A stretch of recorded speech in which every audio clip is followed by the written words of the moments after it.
मैं धन्यवाद देता हूं उन सभी माननीय सदस्यों को जिन्होंने अपने अनुभव से अपने विचार यहां पर रखे हैं।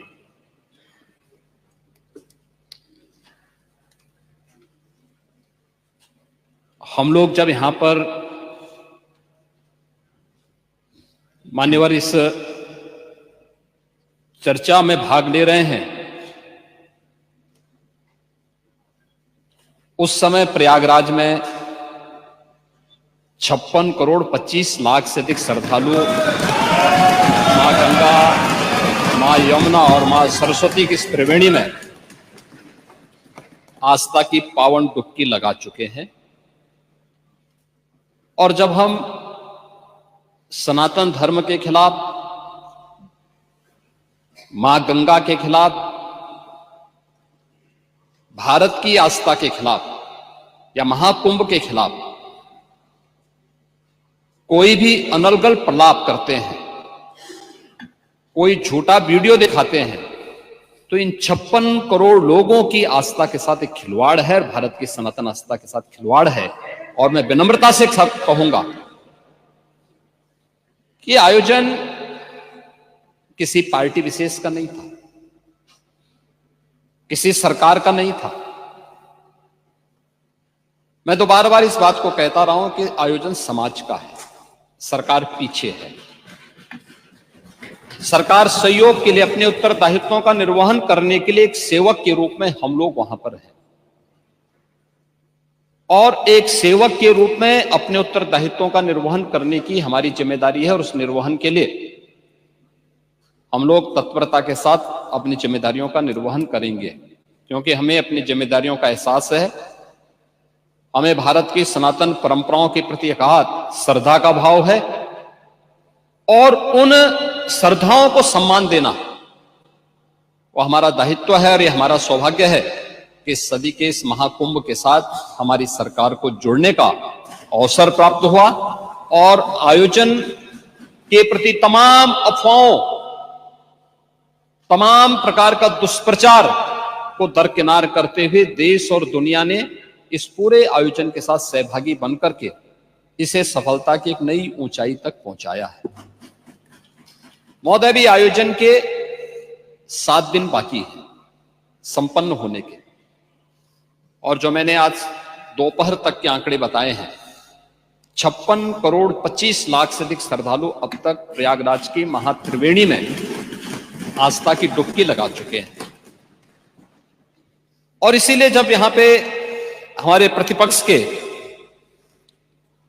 जो माननीय सदस्य डॉक्टर आर.के. पटेल जी, श्री संग्राम सिंह यादव जी और श्रीमती आराधना मिश्रा, मोना जी जब अपनी बातों को यहां पे कह रही थी, तो मुझे आपकी बातों को देख करके सचमुच एक तरफ हमें एहसास है अपनी जिम्मेदारियों का, हमारी संवेदनाएं हैं उन सभी के प्रति जो लोग 29 जनवरी के एक स्टैम्पेड के शिकार हुए थे, उन सभी श्रद्धालुजनों के प्रति भी, या प्रयागराज कुंभ के दौरान जो आपने अपनी नोटिस में उल्लेख किया है, सोनभद्र की, अलीगढ़ की या किसी अन्य जगहों पर प्रयागराज महाकुंभ के आयोजन में भाग लेने के लिए या यहां से जाने के लिए जो लोग यहां से प्रयागराज महाकुंभ में महास्नान के बाद वापस जा रहे थे, सड़क दुर्घटना के शिकार हुए हैं,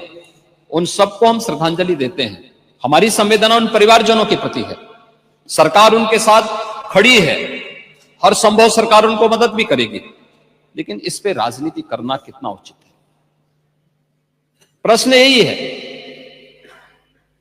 और इसीलिए मैं आपसे कहना चाहूंगा, जब आप अपनी बात कह रहे थे, मैं धन्यवाद दूंगा माननीय सदस्य श्री मनोज पांडे जी को, जिन्होंने उन अफवाहों की ओर ध्यान भी दिया, कि उल्लेख किया कि काहिरा का वीडियो लेकिन महाकुंभ के साथ जोड़ करके दुष्प्रचार किया जा रहा था, नेपाल का वीडियो महाकुंभ के साथ, झारखंड की किसी घटना को महाकुंभ के साथ, या देश के अंदर के किसी अन्य दुर्घटना को जूसी के साथ जोड़ करके दुष्प्रचार करके अफवाह फैलाने का जो कार्य हो रहा था, कौन लोग थे? और इसीलिए मैं कहना चाहूंगा कि बड़ा हसीन है इनकी जवान का जादू, लगा के आग बहारों की बात करते हैं। जिन्होंने रात में चुन चुन के बस्तियों को लूटा, वही नसीबों के मारों की बात करते हैं।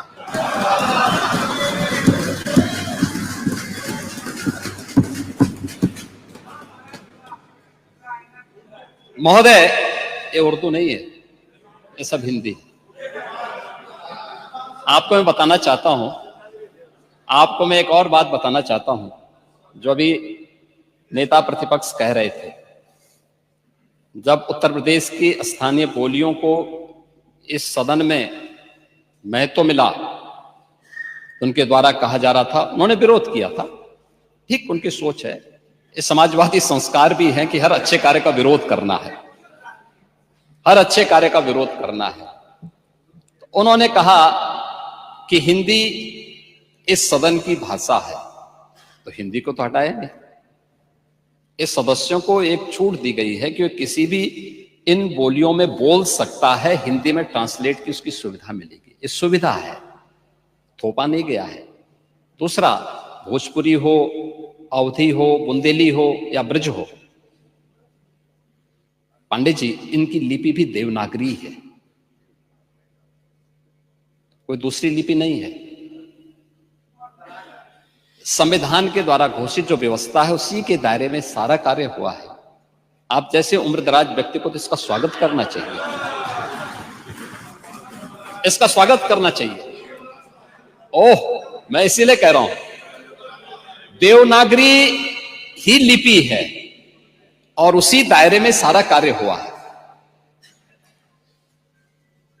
और इसीलिए मैं आपके संज्ञान में लाना चाहूंगा कि ये जो कार्य है, इस कार्य के साथ हमें उसी सकारात्मक भाव के साथ जुड़ना चाहिए। मैं आपके विरोध को कभी उसका न मैं उपहास उड़ाता हूं, न मैं उसको बहुत उसके साथ जोड़ता हूं, क्योंकि मैं जानता हूं आपकी आदतों, मुझे मालूम है।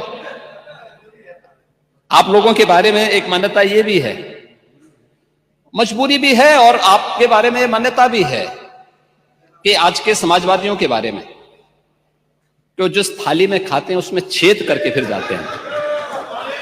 और ये जो आप लोगों के बारे में मान्यता है, उसी के बारे में मैं आपसे कहना चाहूंगा कि महोदय, जब हम महाकुंभ के बारे में चर्चा कर रहे हैं और ये आयोजन, नहीं आपके बारे में इसीलिए बोल रहा हूं, मैं आऊंगा उस पे भी, मैं उस पे भी आऊंगा भी, उस पे भी मैं आ रहा हूं। जब एक महाकुंभ का विरोध पहले दिन से कर रहे थे महोदय, मैं एक एक करके इनके बयानों को यहां पे उद्धृत करना चाहूंगा, और पिछले सदन में भी मैं याद दिलाना चाहूंगा, जब हम लोग यहां पे इसी सदन में आए थे तो महाकुंभ पे चर्चा, उस समय महाकुंभ की तैयारियां चल रही थी और चर्चा के लिए एक दिन निश्चित किया गया था। आप लोगों ने सदन नहीं चलने दिया था, सदन नहीं चलने दिया था। अच्छा होता महाकुंभ के पहले सदन में पूरे दिन भर की चर्चा होती, हम उस व्यवस्था के बारे में चर्चा करते, आपके अनुभव का लाभ लेते, लेकिन आपने चर्चा नहीं होने दी। लेकिन पहले दिन से ये चर्चा, पहले दिन से ये अफवाह और इस प्रकार का दुष्प्रचार आपके द्वारा निरंतर होता रहा। आप याद करिए, समाजवादी पार्टी के राष्ट्रीय अध्यक्ष ने महाकुंभ आयोजन के पहले इस बारे में कहना शुरू किया कि साहब, इतना पैसा और इतना विस्तार देने की आवश्यकता क्या है। उनका बयान कि हमारी सरकार से अपील है कि बहुत सारे बुजुर्ग जो 65 साल से ऊपर और 70 साल से ऊपर के लोग हैं, स्नान नहीं कर पाए। उसके बाद फिर उनके बयान आए, जब शुरू हो गया। फिर लगातार अगर समाजवादी पार्टी के सोशल मीडिया हैंडल को देखें, वो आपके संस्कारों के अनुसारी भाषा का प्रयोग भी करते हैं, और जिस प्रकार की भाषा का उसमें प्रयोग किया जाता है, मुझे लगता है किसी भी सभ्य सोसाइटी के लिए वो भाषा कभी शोभा नहीं देगी। आप लोगों के अपने संस्कार हो सकते हैं, आप लोगों का अपना व्यवहार हो सकता है, लेकिन कोई सभ्य समाज और कोई सभ्य सोसाइटी उसको कभी मान्यता नहीं दे सकती है। लेकिन उसके माध्यम से लगातार दुष्प्रचार किया गया। यही नहीं, यह भी मांग हुई। देखिए, आपकी पार्टी के ही नेता, आपके अध्यक्ष ने कहा कि हम मांग करते हैं कि अकबर का किला, जो बिल्कुल संगम नोच पर वहां जो वट वृक्ष है, उसकी पूजा करते हैं और सरस्वती नदी भी वहीं से निकलती है। आप देखिए, यानी अक्षय वट का नाम भी उनको नहीं मालूम। सरस्वती कूप को सरस्वती नदी कहते हैं। ये आपका जनरल नॉलेज है।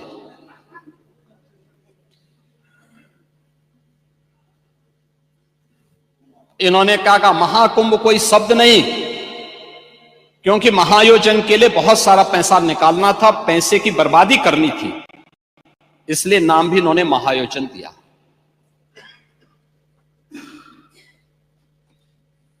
पहले दिन से ही राज्य सरकार आंकड़े दे रही है कि कितने लोगों ने पवित्र डुबकी लगाई है। जो लोग पवित्र डुबकी लगाने वालों की संख्या बता सकते हैं, वे यह नहीं बता पा रहे हैं कि कितने लोगों की जान चली गई।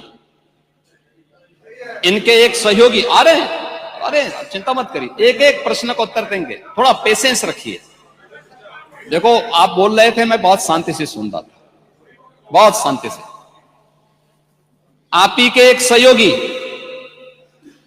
श्री लालू यादव जी कह रहे हैं, अरे ये सब कुंभ का क्या कोई मतलब है, फालतू का कुंभ है। यानी सनातन धर्म के इस महायोजन को वे फालतू उनको दिखाई देता है। और इनके एक और सहयोगी उससे भी 2 कदम आगे आकर के कहती हैं कि महाकुंभ मृत्यु कुंभ में बदल गया है। ये क्या है? ये क्या है?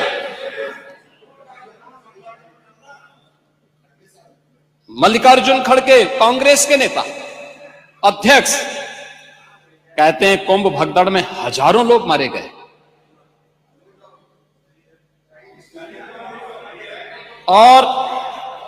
और जया बच्चन क्या कहती हैं? ये समाजवादी पार्टी की नेत्री है। इस देश ने अभी सबसे बड़ा मुद्दा महाकुंभ भगदड़ की घटना है। उन मृतकों की सही संख्या बतानी चाहिए और जनता को सफाई देनी चाहिए। उन्होंने आगे क्या बात कही? उन्होंने कहा व्यवस्थाएं आम आदमी के लिए नहीं बल्कि वीआईपी के लिए थी। शवों को गंगा में बहा दिया गया, इससे पानी प्रदूषित हुआ है। यही पानी लोगों तक पहुंच रहा है। और ये इस प्रकार के गैर जिम्मेदाराना बयान समाजवादी पार्टी, कांग्रेस, आरजेडी और टीएमसी के नेताओं के द्वारा सनातन धर्म के जुड़े हुए सबसे बड़े आयोजन के प्रति दिए गए। महोदय, मैं ये जानना चाहता हूं कि क्या सनातन धर्म का अनुयायी बनना या सनातन धर्म के किसी आयोजन को भव्यता के साथ करना क्या कोई अपराध है? उस आयोजन को उन सीमाओं के साथ, उस आस्था को सम्मान देकर के आगे बढ़ाना क्या कोई अपराध है? और अगर अपराध है तो हमारी सरकार इस अपराध को कर रही है और आगे भी करेगी। क्योंकि हम लोग ये मानते हैं सनातन धर्म इस देश का राष्ट्रीय धर्म है। सनातन धर्म की सुरक्षा में ही भारत के अंदर पल रहे हर मत और मजहब की सुरक्षा भी है और उनका सम्मान भी है और उनका गौरव भी है। और सनातन धर्म की सुरक्षा विश्व मानवता की सुरक्षा की गारंटी भी है। और उसके इतने बड़े आयोजन के साथ भेदभाव तो किसी के साथ नहीं हुआ, किसी के साथ नहीं हुआ। प्रयागराज महाकुंभ में क्रिकेटर मोहम्मद शमी ने भी स्नान किया। मुझे याद है, हर जाति मत और मजहब के लोग अगर आए हैं श्रद्धा भाव के साथ तो उन्होंने आस्था की पवित्र डुबकी भी लगाई। हां, अगर कोई चिढ़ाने के लिए आया है तो वहां पर उनको वैसे दुत्कार करके भगा भी दिया गया, और ये होना भी चाहिए था। और इसीलिए मैं इस बात को मानता हूं, आप लोगों ने जो बात कही हमें ये सब बुरा नहीं लगता, इसलिए नहीं क्योंकि हम जानते हैं आपकी प्रवृत्ति है, क्योंकि हम लोग इस बात को मानते हैं कि संक्रमित व्यक्ति का उपचार हो सकता है, संक्रमित सोच का उपचार नहीं हो सकता, उसका कोई उपचार नहीं, वो अपने आप ही कुड़ता रहेगा। और इसलिए इस महान आयोजन को करने का अवसर हमारी सरकार को प्राप्त हुआ, और मेरा यह मानना है कि महान कार्य को 3 अवस्थाओं से गुजरना पड़ता है, याद रखना, उपहास से, विरोध से और अंततः स्वीकृति से। और स्वीकृति का इससे बड़ा प्रमाण क्या हो सकता है कि समाजवादी पार्टी के राष्ट्रीय अध्यक्ष भी जो शुरू से विरोध कर रहे थे, अंततः चुपचाप जाकर के डुबकी लगाए। नेता प्रतिपक्ष भी हाँ, मैं अच्छी बात है, आपका अधिकार है, आपका अधिकार है ये, मैं तो आपको अधिकार दे रहा हूं। मैं ही कह रहा ना, नहीं 13 में आप नहीं जा पाए थे, क्योंकि 13 में जब आप जा रहे थे तब तक आपको फोन आ गया था, आप वापस हो गए, नहीं जा पाए थे। नहीं जा पाए, आप वापस आ गए थे। लेकिन इस बार आप गए थे, मुझे अच्छा लगा, आपने उत्तर प्रदेश सरकार की व्यवस्था की सराहना की, और आपने मुझे प्रत्यक्ष नहीं लेकिन स्पीकर साहब को धन्यवाद दिया कि अच्छी व्यवस्था थी। और इसीलिए मैंने कहा ना, 3 अवस्थाएं उपहास की, जिसको आप शुरू से उड़ा रहे थे, कुछ नहीं कर पाए तो आपने विरोध करना शुरू किया, और विरोध करते करते आज मुझे अच्छा लगा कि आपने अपनी स्वीकृति भी दे दी कि हां, अच्छा काम हुआ है, अच्छी व्यवस्था हुई है। ऐसे ही मोना जी ने भी किया, वो लोग विरोध कर रहे थे, फिर उन्होंने उसके बारे में तमाम प्रकार की बातें की। आज उन्होंने कहा कि इंफ्रास्ट्रक्चर का काम तो अच्छा हुआ। अच्छा, अच्छी बात है, क्योंकि काम हुआ है तो लोग बोलेंगे भी, क्योंकि लोग तो उन्हीं मार्गों से चल रहे हैं, सभी लोग चल रहे हैं। महोदय, प्रयागराज कुंभ के बारे में अनेक दुष्प्रचार किए गए, और दुष्प्रचार के अनेक माध्यम हैं। मैं पहले कुंभ के बारे में ही कहता हूं, कुंभ के बारे में जो बहुत सारी चर्चाएं यहां पर हुई हैं, और सभी माननीय सदस्यों ने भी इस बात को यहां पे उल्लेख किया है, जिसमें वेदों की परंपरा से परंपरा आती है। ऋग्वेद में भी इसका उल्लेख है कि कुंभम समारोह्य सुधाम पिबेत, यानी हम उस कुंभ में रखे अमृत को पीकर आत्मा को आनंदित करें। अथर्ववेद में भी इस बात का उल्लेख है कि ऐसा गंगा या कुंभे, यानी यह गंगा जल एक कुंभ, एक घड़े में संचित है, यानी अमृत के रूप में उसकी तुलना की गई है। और आज से 5000 वर्ष पहले रचा गया श्रीमद् भागवत महापुराण में भी इस बात का उल्लेख है को कुंभ मेले स्नात्वा पुण्यम प्राप्नोति मानुषः, यानी यहां कुंभ का संदर्भ कुंभ मेले से है। 5000 साल पहले भी इसका उल्लेख है, जो 4 तीर्थ स्थलों पर आयोजित होता है, उसमें स्नान करने से पापों का क्षय होता है। और जो बात यहां पे आपके विद्वान सदस्य से संग्राम सिंह यादव कह रहे थे, उन्होंने पुराणों की बात की, लेकिन वो पुराण की बात नहीं थी, वह तुलसीदास जी की रामचरितमानस में उल्लेख किया गया है। को कहीं सकहीं प्रयाग प्रभाव हो, कलुष कुंज कुंचर मृगराओ, अस तीरथ पति देख सुहावा, सुख सागर रघुवर सुख पावा। ये तुलसीदास जी की रामचरितमानस का है, पुराणों का नहीं है। पुराणों में संदर्भ है, श्रीमद् भागवत महापुराण का मैंने उल्लेख किया ही, और रामचरितमानस में भी इन बातों का उल्लेख इन भावनाओं के रूप में किया गया है। और हम उत्तर प्रदेश वासियों को खासतौर पर इस पर गौरव की अनुभूति भी करनी चाहिए कि इस बड़े आयोजन के साथ हम सभी को जुड़ने का अवसर प्राप्त हुआ है। और इसलिए मैं इस बात को कह रहा हूं क्योंकि यह आयोजन हमारे लिए बहुत महत्व रखता है। यहां हमारी पार्टियां हो सकती, ये सत्ता पक्ष होगा, वो विपक्ष होगा, अलग अलग पार्टियां होंगी। उत्तर प्रदेश से बाहर हम जब जाएंगे तो उत्तर प्रदेश वासी के रूप में लोग हमें हमारी पहचान देते हैं। अच्छा काम करेंगे, सम्मान मिलेगा। एक भी व्यक्ति यहां के नाम पे गलत काम करेगा, यहां की सरकार गलत काम करेगी, तो उसके यहां पर भले ही हम उस गलत काम को कितना भी सपोर्ट करें, लेकिन बाहर जनता हमें नहीं बख्शने वाली है, इस बात को रखना। और 2017 के पहले उत्तर प्रदेश के अंदर की छवि यही थी। उत्तर प्रदेश के लोगों के सामने परसेप्शन